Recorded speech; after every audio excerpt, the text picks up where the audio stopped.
Hello all, today we are going to discuss a new topic, wave pulses. Wave pulse means it's a disturbance that results in displacement exists only for a short interval of time.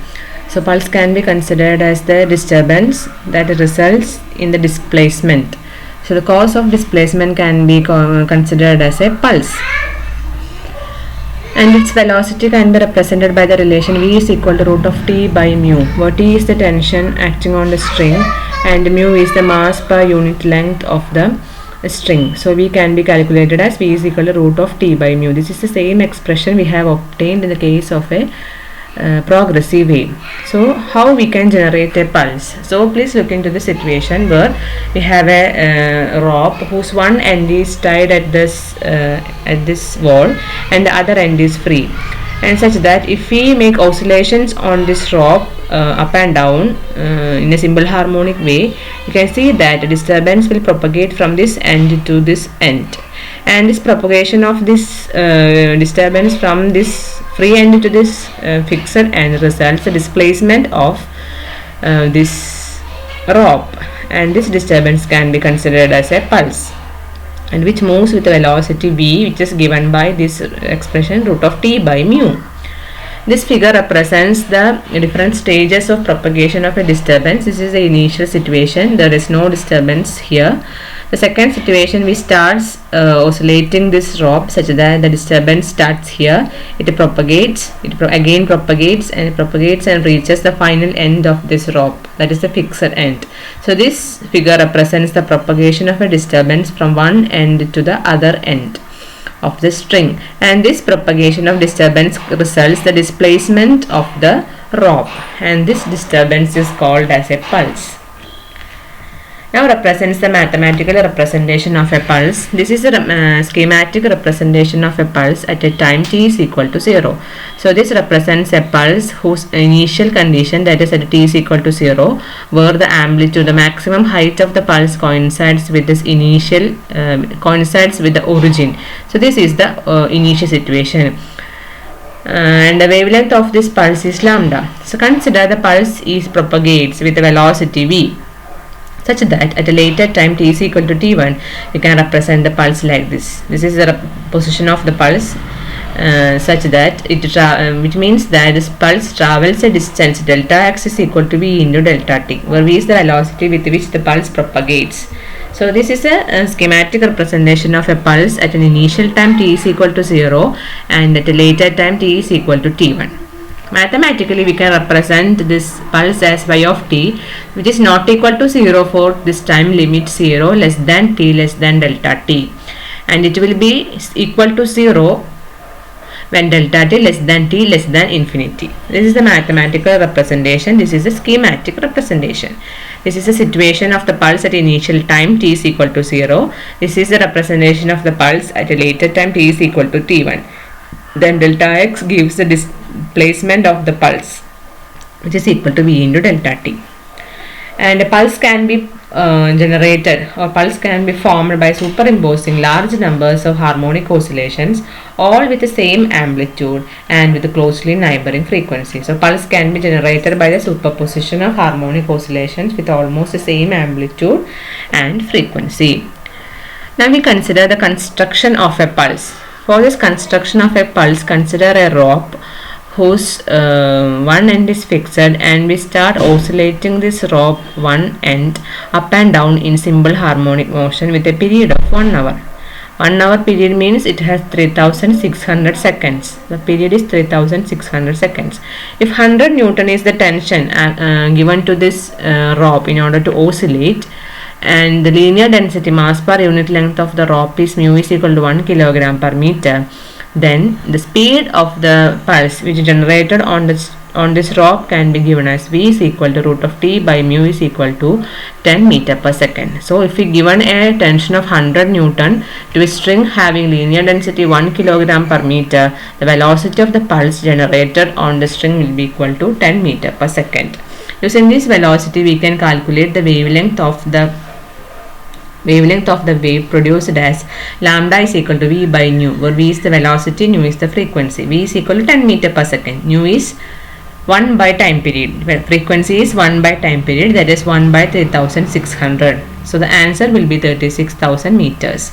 This is 36,000 meters means around 22 miles, which means that if we have a rope and we oscillate this rope such that the disturbance or the pulse generated on this rope will have a wavelength of around 36,000 meters or 22 miles. But this is a practical case, that is if we have we have a rope and the pulse generated on this rope have a wavelength of 22 miles is a really an unpractical case. So in order to make it a practical one, we consider a string of much larger much longer one, that is around 100 miles. So here we consider a second case, we consider a string of around length 100 miles, and here also we apply the same force, that is 100 newtons to the string having a linear density of 1 kilogram per meter.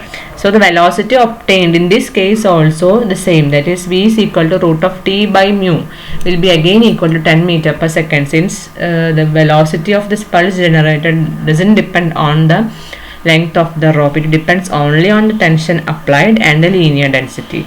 So here also the velocity of the pulse will be equal to 10 meter per second, and lambda will be equal to v by nu will be equal to 36,000 meters. But in this case we considered a longer rope such that we get the first harmonic at 36,000 meters. First harmonic means from the starting of a positive half cycle to the ending of a negative half cycle. One like this, if we have a wave like this, one positive to one negative, please look into this cursor, and this is a from one positive half cycle then to negative half cycle. So the starting of this positive half cycle to the end of this negative half cycle results the first harmonic. So if we have a longer rope, the first harmonic will generate at 36,000 meters, and the second harmonic means lambda by 2 occurs at 18,000 meters, and the 15th harmonic occurs at around 2,400 meters, that is 36,000 divided by 15, we get 22,400 meters. And the 3,600th harmonic, so here we consider the time period of oscillation is 1 hour, that is 3,600 seconds. So we have to consider 3,600th harmonic also, since the time period is 3,600 seconds. So its value will be equal to 10 meter, not 1 meter, it is 10 meter. 36,000 divided by 3,600. So the answer will be 10 meter. This is a mistake from my side, please ignore it, this is 10 meter. So all these harmonics, the first harmonic, second harmonic, like that we have 3,600th harmonic. All these harmonics will travel with the same velocity 10 meter per second, since the velocity depends only on the tension applied and the linear density of the rope. So we have a large number of harmonic waves here, moves with the velocity 10 meter per second, and the superimposition of these harmonic waves results a moving pulse. So this is the concept of construction of a pulse. We have if we have a rope and if we apply a tension on the rope, we get a number of harmonic waves generated on this rope, and the summation or superposition of these harmonic waves results the formation of a pulse. So based on Fourier analysis, we can describe the amplitude and the displacement of the pulse. So according to Fourier theorem, any periodic pattern of displacement can be expressed as a linear combination of the infinite set of harmonics. That is, we have already described in this previous section, that is, a pulse can be considered as a linear superposition of large number of harmonic waves. So this concept of Fourier analysis can be applied to the formation of a pulse. So in general, we can represent a pulse as y of t is equal to summation n equal to 1 to infinity c n cos n omega 1 t minus delta n.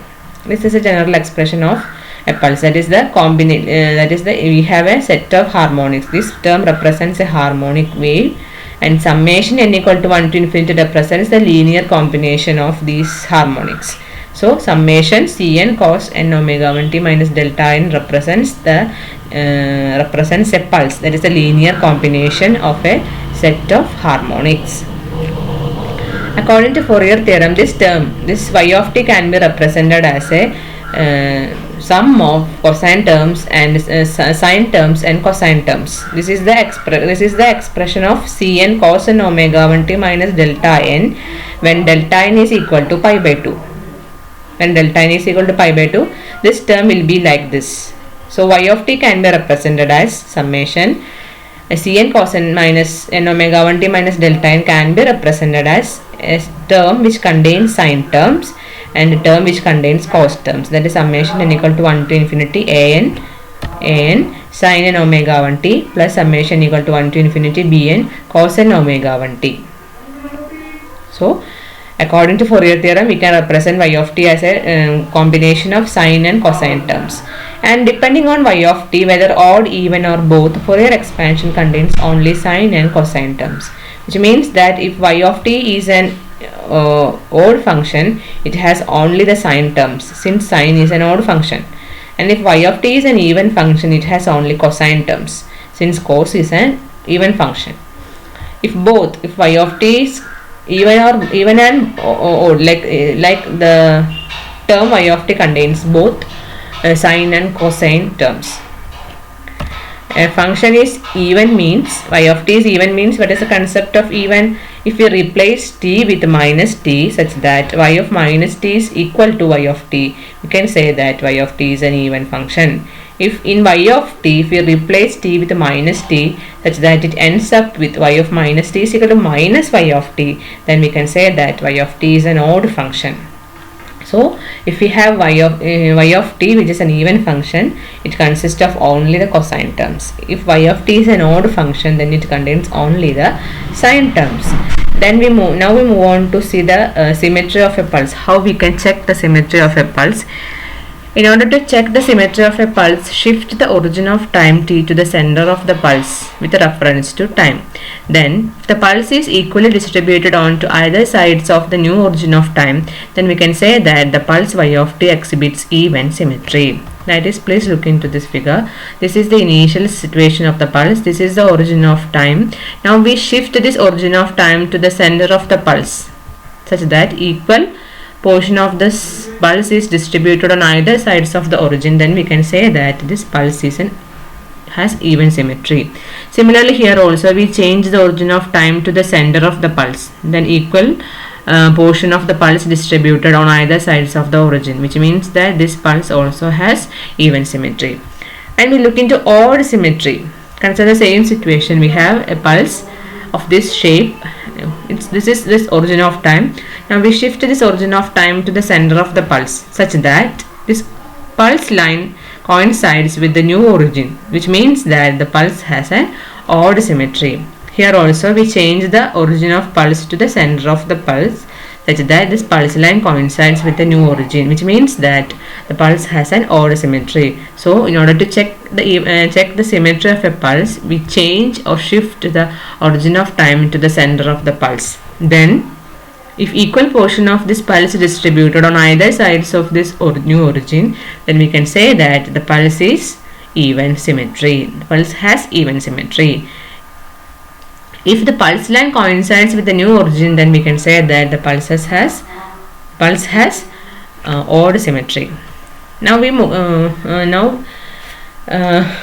to the Fourier analysis term. We have already said that if the function is an odd function, then the y of t will contain only the sine terms. That is, y of t is equal to a0 sine n omega 1 t will be the general expression for an odd function y of t. That is, it contains only the sine terms. Suppose we want to generate a wave in the form of 100 cycles of the 1000th harmonic, that is n is 1000. This expression will be equal to y of t is equal to a0 sine 1000 omega 1 t. So we just substitute the value of n here. 1000th harmonic means n is 1000. So we put the value of n here. Y of t is equal to a0 sine 1000 omega 1 t. So this is the general expression for a odd function which contains only the sine terms. Now we move on to the Fourier analysis. That is, we have already discussed that y of t can be represented as a is represented as a combination of sine and cosine terms based on the Fourier expansion. So if y of t is an odd function, we replace this expansion in the form of y of t is equal to summation Cn sin n omega 1t. That is, the y of t will contain only the sine terms. Now we move on to the evaluation of the amplitude, that is Cn. So in this expression, Cn correspond to the amplitude of the displacement. This is the oscillatory part, sin n omega 1t. Now we move on to the calculation of the amplitude of the wave, that is Cn. So y of t is equal to sin summation n equal to 1 to infinity Cn sin n omega 1t represents the general expression for an odd function, that is, it contains only the sine term. So to evaluate Cn, we multiply this equation on both sides with the sin m omega 1t and integrate between the limits minus pi by omega 1 to pi by omega 1. That is, the equation becomes integral of minus pi by omega 1 to pi by omega 1 y of t into, we multiply this term with the sin m omega 1t. So sin m omega 1t dt. This is the left hand side. Right hand side will be equal to summation n equal to 1 to infinity Cn. Integral of, we have to integrate from this limit. So integral of minus pi by omega 1 to pi by omega 1. Sin n omega 1t is there. We have to multiply it with sin m omega 1t. So integral sin n omega 1t sin m omega 1t dt. This is the right hand side. Now this integral term, this integral of sin n omega 1t sin m omega 1t dt will be equal to 0 if m equal to n. That is, if m equal to n, this integral becomes equal to integral minus pi by omega 1 to pi by omega 1 sin square n omega 1t or sin square m omega 1t. That is, n equal to m. N equal to m, we have sin square m omega 1t, or if we replace m with n, sin square n omega 1. If whatever the situation, we have the integral of minus pi by omega 1 to pi by omega 1 sin this term will be equal to 0 if m equal to n. അതായത് നമുക്കറിയാം integral minus pi by two two pi by two sine square theta is 0. മുൻപ് പഠിച്ചിട്ടുള്ളതാണത്. അതേ form തന്നെയാണ് ഇവിടെ. n equal to m ആവുമ്പോൾ ഈ sign n omega 1t എന്നുള്ളത് m omega 1t ആവും. Again we have a sin m omega 1t. So this integral sin square m omega 1t dt, which is equal to 0. If m is not equal to n, then this integral will have a definite value, that is pi by omega 1, or generally we can represent it as pi by omega 1 delta mn. So in this expression, we multiply both sides with the sin m omega 1t and apply the limits between minus pi and integrate between the limits minus pi by omega 1 to pi by omega 1. Then the right hand side will have this term. This term will be equal to 0 if n equal to m, and when n not equal to m, we have a definite value for this integral, that is pi by omega 1 or pi by omega 1 delta mn. This is a delta function. This has a value of 1 when m equal to n and will have a value of 0 when m not equal to n. So this is the expression for this is the second equation. So I rewrite the second equation here again, and I substitute the value of pi by omega 1 delta mn for this equation. So when we consider the situation n not equal to m, we can substitute this integral as pi by omega 1 delta mn. So this equation 2 becomes integral y of t sin m omega 1t dt is equal to summation Cn pi by omega 1 into delta mn. This delta mn will survive only if m equal to n. That is, if m equal to n, this delta mn will be equal to 1. Otherwise, that is, when n is not equal to m, this delta term will be equal to 0. So here we consider the situation m equal to n. So what will be this equation? Integral of y of t sin n is equal to m. So that is m is equal to n. So we replace m with n. So y of t sin n omega 1t dt equal to Cn pi by omega 1. Since delta mn is equal to 1, we can replace the summation as, simply we can write it as Cn pi by omega 1. So in this equation, we substitute the value of this integral, that is pi by omega 1 delta mn, and we apply the condition m equal to n. Then this equation becomes integral minus pi by omega 1 to pi by omega 1 y of t sin n omega 1 t dt equal to Cn pi by omega 1. From that, Cn can be written as Cn is equal to omega 1 by pi. Take this term to this side. So omega 1 by pi integral minus pi by omega 1 into pi by omega 1 y of t sin n omega 1 t dt.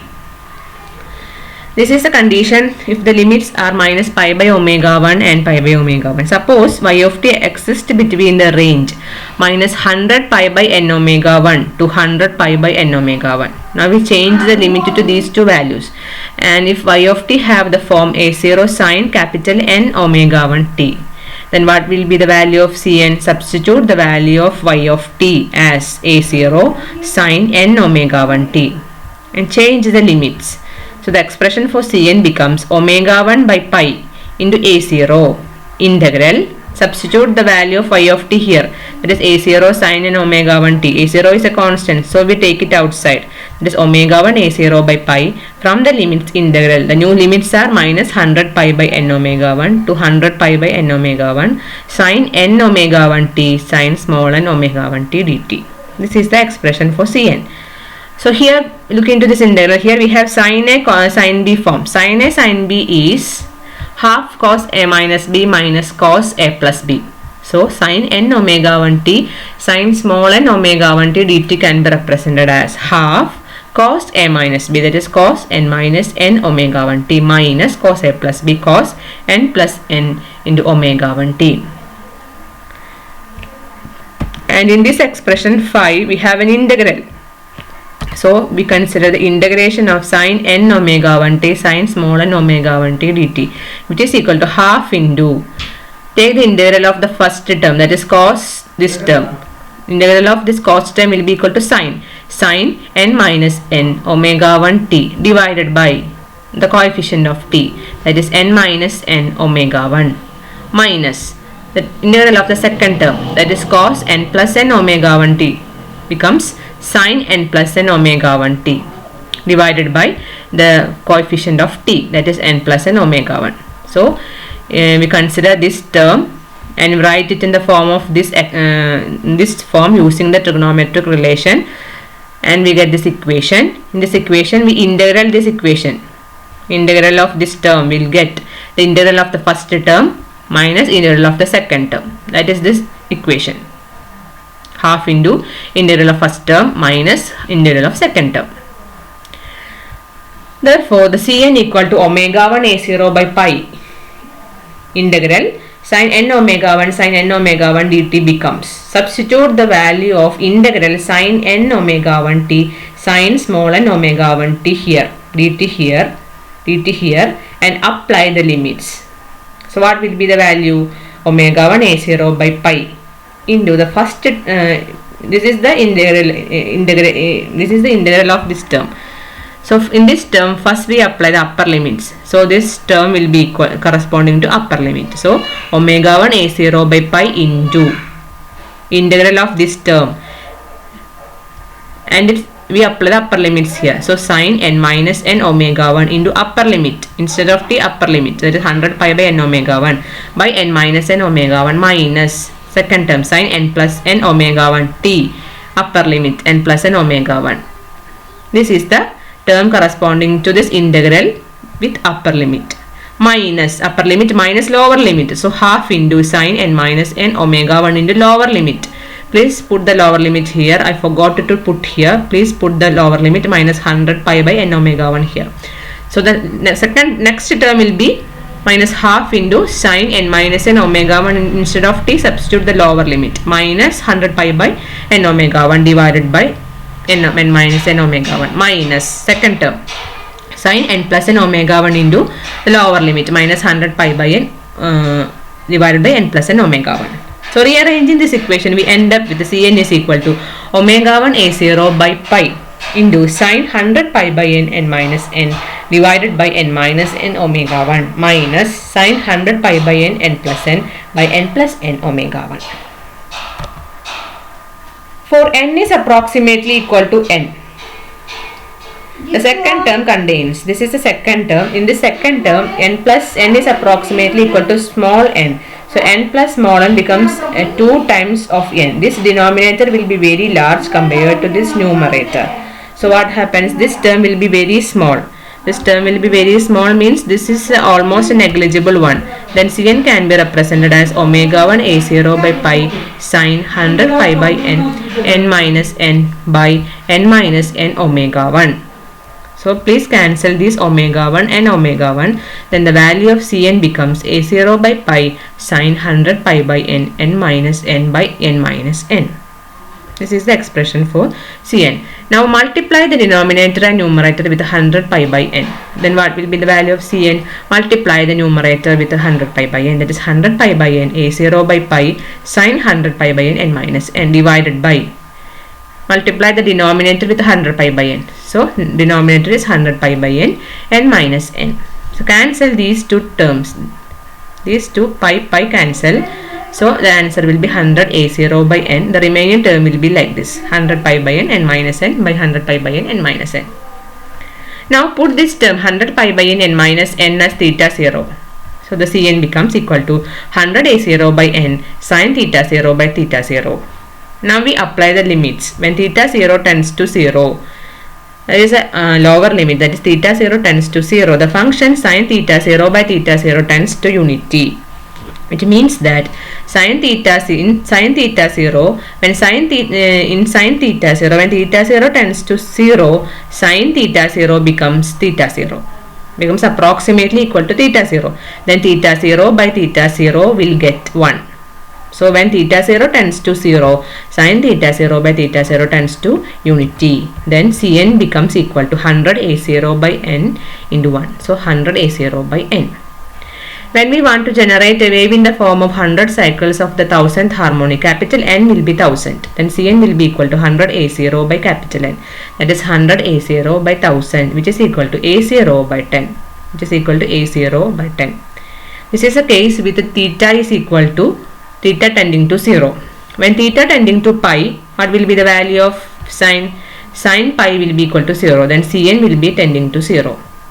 So we apply the lower limit and we get an amplitude Cn is equal to a0 by 10, and we apply the upper limit theta 0 tending to pi, then we get Cn amplitude is equal to 0. So this is a schematic representation of this Fourier analysis of the function y of t. We end up with a sine function which having a maximum amplitude of a0 by 10, and we end up with the minimum amplitude of 0.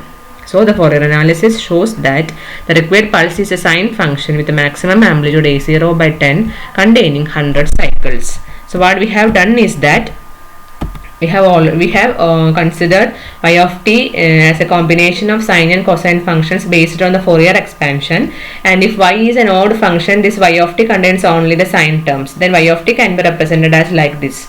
So in order to evaluate Cn, we multiply this equation on both sides with the sine m omega 1 t and integrate between the limits minus pi by omega 1 to pi by omega 1.